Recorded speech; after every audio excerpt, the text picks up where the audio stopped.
అమెరికాలో ఏపీ జన్మభూమి కార్యాలయాన్ని సందర్శించారు సీఎం చంద్రబాబు నాయుడు.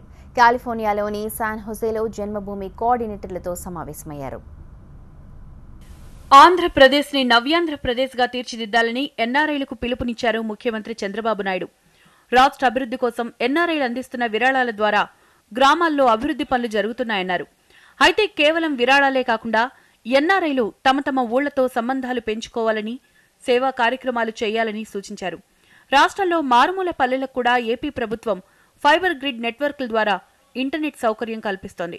దీని ద్వారా ఊళ్లలో ఉండే వారితో కనెక్టివిటీ పెరుగుతుందని సీఎం తెలిపారు.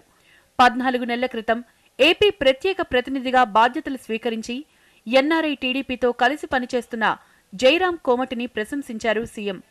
ఏపీ జన్మభూమి కార్యాలయంలో ఏర్పాటు చేసిన కార్యక్రమంలో వీడియో కాన్ఫరెన్స్ ద్వారా ఇతర రాష్ట్రాల్లో ఉన్న కోఆర్డినేటర్లతో సమావేశమయ్యారు.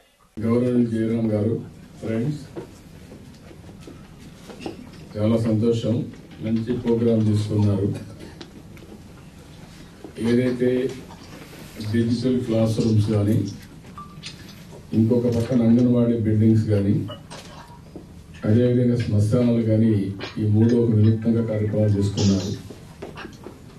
అన్నింటికంటే ముఖ్యంగా నేనేదో చెప్తున్నాను, మీ మదర్ ల్యాండ్తో మనం కనెక్ట్ కావాల్సిన అవసరం ఉంది. ఎప్పుడైనా సరే మనం గుర్తుపెట్టుకోవాల్సింది, మనం ఎక్కడున్నాం, అక్కడుండే ల్యాండ్ ఏ ప్రాంతంలో అయితే ఉన్నామో, ఎక్కడైతే మనం ఉన్నామో, ఎక్కడ మనకు అవకాశాలు వచ్చాయో అక్కడ మనం ప్రజలతో కూడా అనుసంధానం కావాలి. ఇది చాలా ముఖ్యం. మనకు నేను చెప్పాను, అది ఎన్ఆర్ఐ తెలుగుదేశం పార్టీ కూడా ప్రమోట్ చేయాలి. అదే మరి జన్మభూమి ప్రజా స్పెషల్ రాజా మన జయరాం గారు కానీ, అదే మరి రవి ఎన్ఆర్టీ రవి కానీ, వీళ్ళు కూడా దాన్ని దృష్టిలో పెట్టుకొని